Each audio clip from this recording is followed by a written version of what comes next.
Welcome back to the Alpha Insider Show. I am Aaron. Today, we have a very special episode for you. We will be discovering the writing of a young prodigy who started writing books at 8-year-old.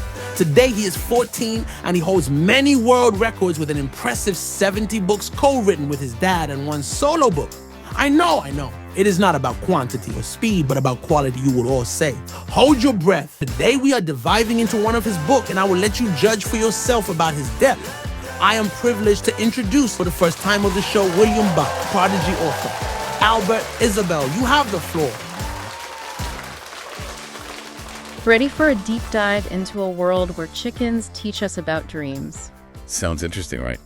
We're exploring Why Chicken Can't Dream by Dr. Bach and his son, William. And just to be clear, this isn't about, actual chickens, right? No, not at all. It's more about using this playful chicken analogy, Okay, I'm intrigued. So how do chickens and dreams connect? Well, they use this example. Imagine a chicken stuck in the ground. Okay, I can picture that. And they're looking up at all these juicy, delicious dreams way up high in a tree. Unable to reach them. I get it. Exactly. They're stuck, just like we can sometimes feel stuck with our aspirations. So it's about how fear and inaction can hold us back, like clipping our wings. Exactly.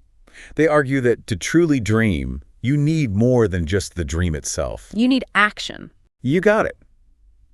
It's not enough to just dream it. You have to do something about it. What do they say about how we can actually put that into practice? Well, they emphasize that dreaming requires action, even something small. Like what? Give me an example. Think of it like a bird's wings, that first beat before takeoff. That tiny movement that generates lift. Yes, that's where the momentum begins. They're really big on the power of momentum. And speaking of taking flight, they don't shy away from those fears that can hold us back either. Absolutely not. In fact, they actually encourage us to talk about those fears out loud. Really? Like actually vocalize them? Yeah.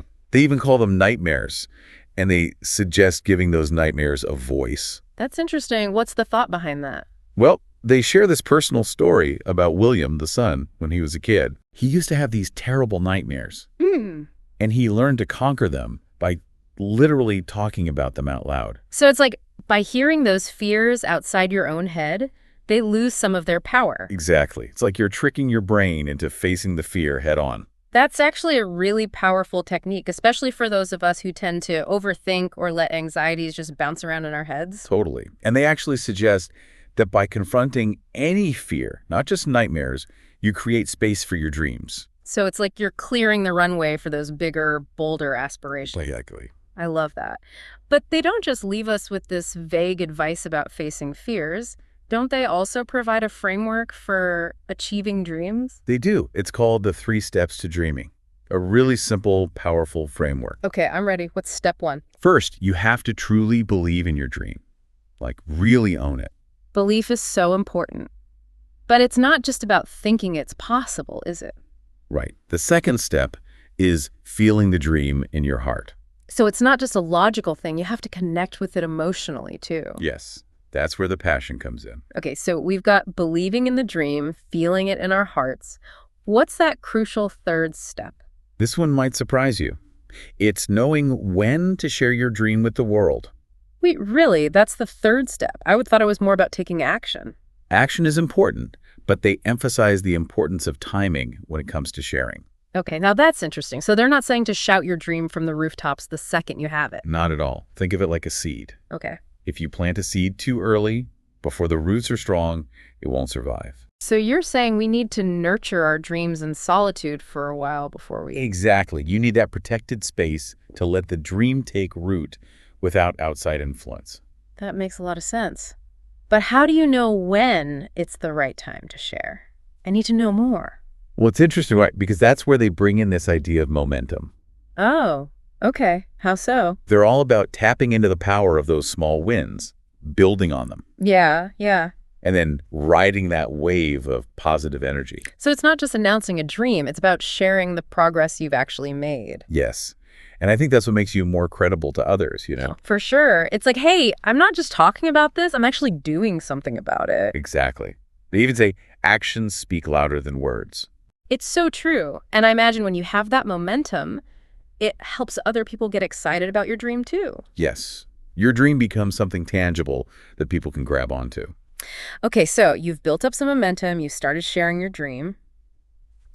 What happens then? Well, that's when the magic really starts to happen. Because, Because they talk about how sharing your dream when the time is right, it actually makes it bigger. really, how so? It's like it stops being just your dream and starts to become this shared vision. That's so cool. Do they have a word for that transformation? We do. They call it leaving your signature. Leaving your signature. Okay, I like that. What does that actually mean, though? So it goes beyond just achieving the dream yourself. It's about the impact your dream has on the world around you. Okay, so it's about making a mark. But not just any mark, a mark that's uniquely you. Yes.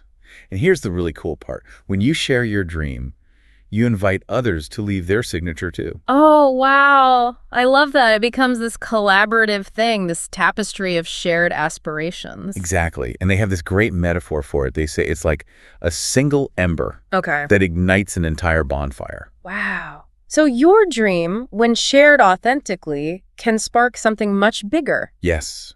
It can ignite the dreams of other people. It creates that ripple effect. Exactly. And that's when you become, in their words, a dragon. A dragon. Wait, I thought we were done with the animal metaphors. We were talking about chickens before. Yeah. This is different. Think of it this way. The chicken, right? The Yeah. chicken represents fear, limitation, staying comfortable. Playing it safe. Got it. The dragon, though, the dragon is all about courage, power, boundless possibility. So they're saying that we all have this inner dragon inside us. Exactly. That we all have this capacity for greatness. I love that. But that we have to make a choice to unleash it. Yes. And that's the whole point of why chicken can't dream. It's not that they literally can't dream, it's that they're choosing to play small. Exactly. They're staying grounded in what feels safe and familiar. Which, let's be honest, we all do sometimes, right? All the time. But they remind us that we have the power to choose differently. To choose the dragon. Yes. To choose courage over comfort, to face our fears, and go after those audacious dreams. It takes real guts to do that, though, to step outside that comfort zone. It does.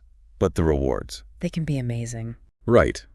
It's about living a life without regrets, knowing that you chase those dreams. And they also talk about how when you do that, when you choose courage, you inspire others to do the same. Yeah, it's like you're showing them what's possible. But they don't just focus on personal ambition, do they? They also talk about the importance of respecting other people's dreams. Yes, and supporting each other on the journey. Which isn't always easy, is it? Not always. They talk about how easy it is to ridicule what we don't understand. Right, or to dismiss someone else's dream because it's different from our own. Exactly. It's like that tall poppy syndrome, you know? Where we feel threatened by other people's successes. They actually say that the courageous and the bully, they were once one and the same. Whoa. What do they mean by that? It's this idea that we all have that potential for both within us. And it takes courage to celebrate other people's wins, especially when we're struggling with our own stuff. That's so true. So instead of tearing each other down, they're encouraging us to lift each other up. Yes, to create a culture of support where everyone feels empowered to chase their dreams. You know, it's interesting how they talk about really building that dream in silence. For a while, at least. It's about going deep with it first, Yeah. you know, before you put it out there for everyone to see. Yeah. Nurturing it. They even say you're alone with your dream until you're ready to share it. It's like a dance. You're learning the steps, finding your rhythm. I love that. A dance with your dream. And then, when it feels right, you invite others to join you on the dance floor. So it's about trusting your intuition to know when you're ready for that next step. Exactly. And speaking of those next steps, they talk a lot about leaving your signature on the world, right? Once you've built up that momentum. Right. And leaving your signature, it's about, well, imagine an artist. Okay, I'm picturing it. They're creating this masterpiece, Yeah. right?